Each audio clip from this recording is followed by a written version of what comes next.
Okay, so two pretty big music reviewers just reviewed Destroy Lonely's Love Lasts Forever, and honestly, neither of them had many nice things to say. I'm gonna go over both of the reviews, kind of dissect them, and tell you the main points from the people. So firstly, let's go over Pitchfork.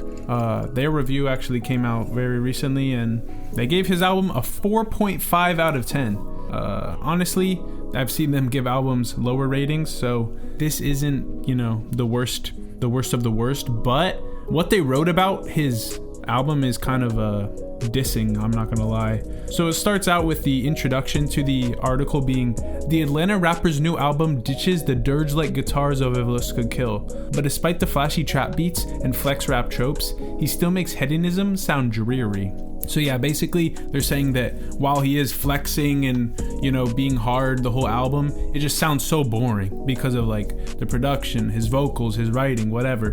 One of the first things they said is that, do you remember the days when Destroy Lonely drops felt like certified moments? Now he's tossing out barely baked tapes and getting caught up in Twitter beefs. So they're referring to the Lucky Twitter beef, obviously.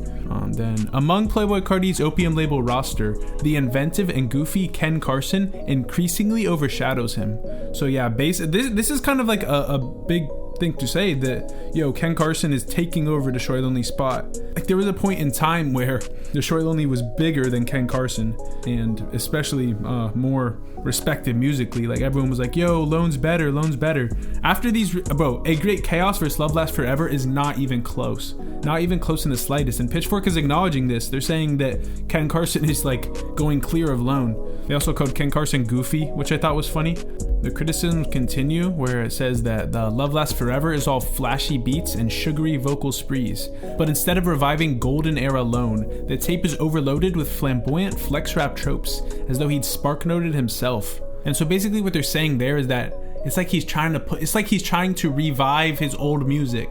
Like, they're saying he's trying to relive what people loved back in the day, but he couldn't do it well. He spark noted himself. Basically, he took notes on his past and tried to give it like a summary in this album, but it wasn't real, it wasn't organic. They said no song is downright awful. Equally, no lyric or hook or vocal run leaves much of an impression. So yeah, they're saying that while the music's not bad, it's just so boring. It's just so not stand out that people get sick of it. Imagine a Travis Scott album with no features. It's an airless vault full of the best brags ChatGPT can generate and anonymously elegant instrumentals that shine like knockoff jewelry. Okay, so they're kind of dissing Travis Scott there too, saying that Travis Scott albums would not be good without features, which, I mean, that can be debated. Whatever. But besides the point, they're saying that the Destroy Lonely album was boring. An airless vault full of the best brags ChatGPT can generate. So they're saying his writing is horrible. His writing is comparable to literal AI, and that his instrumentals shine like knockoff jewelry. Kind of funny way to put it. And that's like the Pitchfork continues to take shots at the production. There's the first one, which is like Lil 88 produced the whole album, so they're low-key dissing Lil 88 throughout this article, and we know how much Lil 88 likes to respond to, comments about his music, so we'll see how that goes down. Yeah, so they continue the beat dissing by saying, the beats, almost exclusively produced by Lil 88, are richly textured yet hollow, like royalty-free trap beats gussied up with the blockbuster budget. Wow, they're really calling Lil 88 a YouTube producer, a YouTube royalty-free trap beat producer. Even after a dozen listens, you'd still strain to pick any of them out of a lineup. Which is true, bro. All of the hi-hat patterns are the same on every single song. Like, you can't differentiate between one beat from another. There's nothing like they mentioned though, Love For Ya is pretty different, but like the rest of them are pretty much all the same, I'm not gonna lie.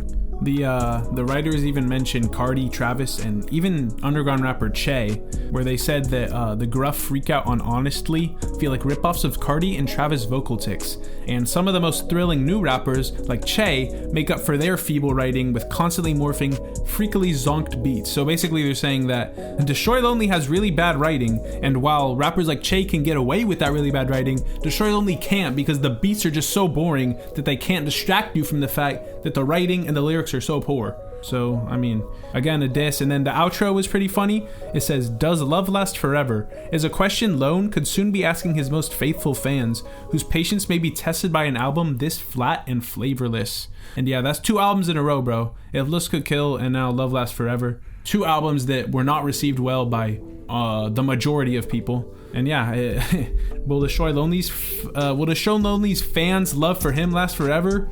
Because if not, it could be the end of the run for Lone. I'm not gonna lie, like obviously I think the power ranking is Cardi, Ken, Lone, Homicide Gang. But I mean, among the diehards, like I think Homicide Gang can low-key inch up past Lone.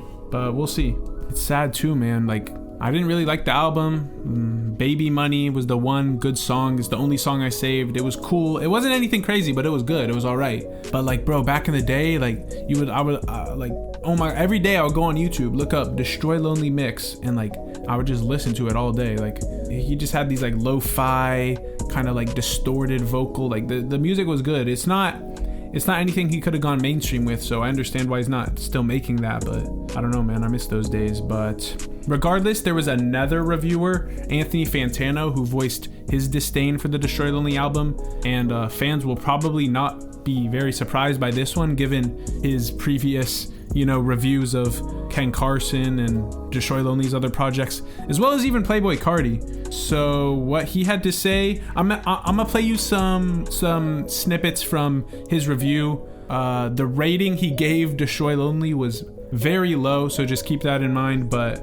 you'll see that at the end of the snippet. As much of the time, a lot of his tracks, in my opinion, kind of come across like just very derivative, basic, repetitive, very, very, very much indebted to Playboi Carti, to the point where I would just call them straight up derivative, even pointless to a degree, not just because of the complete and utter lack of originality, but also a lot of his instrumental choices aren't really all that good. The fact that he's kind of failing to do anything all that good or stand out in this style will probably become pretty apparent. So yeah, I'm feeling like a strong 2 to a light 3 on this thing. Okay, so yeah, that's what Anthony Fantano had to say about Love Lasts Forever. So not only did he say that all the songs sound the same, he said that Lone is pretty much just a Cardi clone at this point, and he also said that it's a 2 out of 10. It's a 2 out of 10, so that's even a lower rating than Pitchfork. And I'm not gonna lie, it's a bit understandable, bro. Like, once you hear the same beat pattern over and over and over and over, once you hear the same boring, uninspired vocals over and over and over, it's like sickening. And unless you're super into like Opium and Playboi Carti, I don't think you would enjoy this album. Like, it's like background noise, bro. But then again, maybe it just wasn't for me. I haven't seen too many people give their opinions on the album, honestly, so I'm curious to see how this video is received and how these reviews are received in general. Please let me know your opinion on the album in the comment section, and appreciate you for watching this far. It's Floodgate. Again, this is my 4th video, so please drop a subscription. I'm new to this commentary channel, and I would appreciate all the support I can get. Thank you for watching this far, and peace out.